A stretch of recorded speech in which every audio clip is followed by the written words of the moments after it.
Communiqué du Conseil des ministres du 15 février 2023. Le Conseil des ministres s'est réuni ce mercredi 15 février 2023 sous la présidence de son Excellence M. Faure Essosim Gnassingbé, président de la République. Le Conseil a examiné un avant-projet de loi, 3 projets de décret et écouté 2 communications. Au titre de l'avant-projet de loi, le Conseil a examiné en première lecture l'avant-projet de loi portant réglementation de la publicité en République togolaise. Ce texte a pour objet de fixer les règles relatives à la communication publicitaire, aux professions publicitaires et aux opérations de parrainage de programmes ou de services de médias audiovisuels dans notre pays. L'étude sera poursuivie lors d'un prochain Conseil des ministres. Au titre des projets de décret, le Conseil a examiné et adopté un projet de décret fixant les conditions et les procédures d'obtention d'autorisation et de certificats relatifs à la pose de câbles sous-marins de fibre optique et ou à la construction de chambres d'atterrage au Togo dans le domaine public maritime. Avec l'essor des réseaux de communication qui constituent un des vecteurs du développement économique de nos États, il est opportun de disposer de plusieurs câbles sous-marins afin de favoriser la mise en œuvre de la majorité des projets de la feuille de route gouvernementale 2020-2025. Ce projet de décret vise à définir la procédure de demande d'autorisation de déploiement de câbles sous-marins en fibre optique. Il prévoit la digitalisation des demandes d'autorisation de pose des 10 câbles. La mise en œuvre de ce décret permet, entre autres, de préserver et de protéger l'environnement marin et de s'assurer que cette activité soit menée conformément aux règles de sécurité et de respect de la souveraineté maritime de notre pays. Le Conseil a ensuite examiné et adopté en deuxième lecture le projet de décret fixant la nomenclature, les conditions et les modalités d'implantation et d'exploitation des installations classées pour la protection de l'environnement. Notre pays s'est engagé dans un processus d'industrialisation à grande échelle sur toute l'étendue du territoire avec la mise en place d'unités industrielles qui doivent faire l'objet d'une protection particulière selon la nomenclature des installations classées.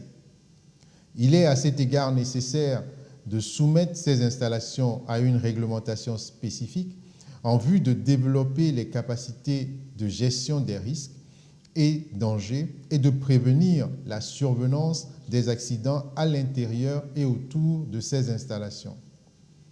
Le présent décret vient définir un cadre à cet effet tout en préservant l'attractivité de notre pays pour les investisseurs désireux de développer le tissu industriel national.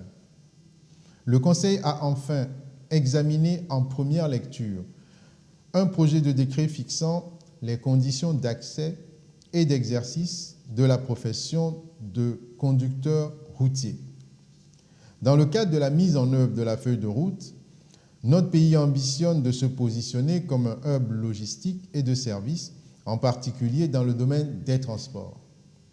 Dans cet esprit, il est essentiel de professionnaliser ce secteur dans la droite ligne de l'adoption récente de la loi d'orientation sur les transports. L'étude de ce texte se poursuivra lors d'un prochain Conseil des ministres. Au titre des communications, le Conseil a écouté une première communication relative au projet de loi portant modification du Code foncier et domanial, présenté par le ministre de l'Urbanisme, de l'Habitat et de la Réforme foncière.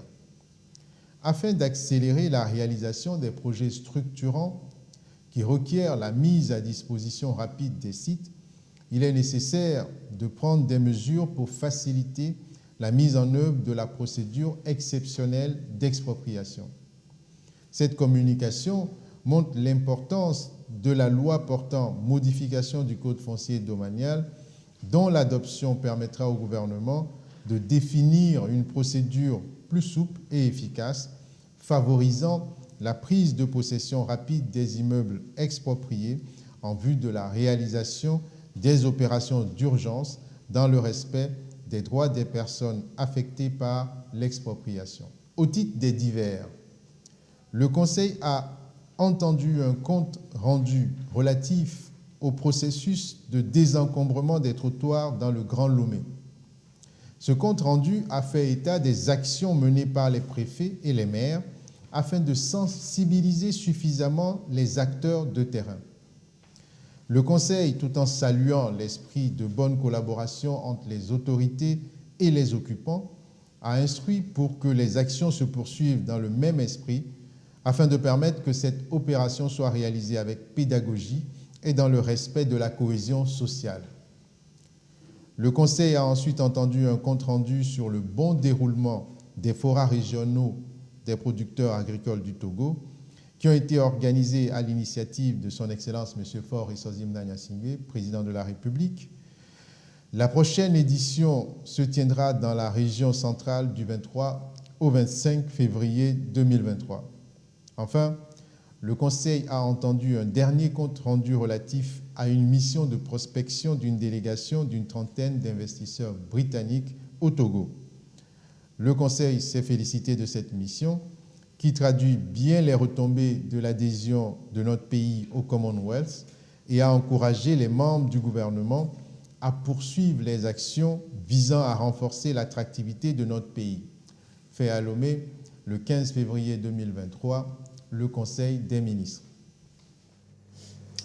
Et ce 15 février 2023, donc le dernier délai accordé aux citoyens qui occupent illégalement les emprises des routes. Et bien, le ministre de la Communication, porte-parole du gouvernement, est revenu durant la conférence de presse sur les raisons qui sous-tendent cette décision et l'impérieuse nécessité de s'y conformer. Je vous propose un extrait. Le phénomène dont on parle est un phénomène qui, d'entrée de jeu, est illégal. L'emprise publique appartient à la collectivité. Et l'emprise publique permet non seulement la circulation des personnes et des biens, mais elle facilite l'intervention des secours, entre autres. Donc quelqu'un qui occupe une emprise publique est en réalité dans l'illégalité. Il y a différentes façons d'occuper. Il y a certains de nos compatriotes qui ont des boutiques et qui sortent les marchandises des boutiques, qui les déposent sur le trottoir, obligeant les piétons à passer sur la chaussée, avec les risques d'accidents que l'on peut observer. Il y en a qui n'ont pas de boutique et qui s'installent délibérément sur les trottoirs et les autres emprises. Donc, il y a une situation d'illégalité. Mais le message des maires qui est accompagné, ce message-là qui est accompagné fortement par le gouvernement, c'est d'abord un message de pédagogie pour expliquer aux uns aux autres que l'occupation des abords, des voies de circulation des emprises publiques est une occupation qui génère non seulement des accidents, qui empêche la fluidité des passages et qu'il nous faut regagner les marchés.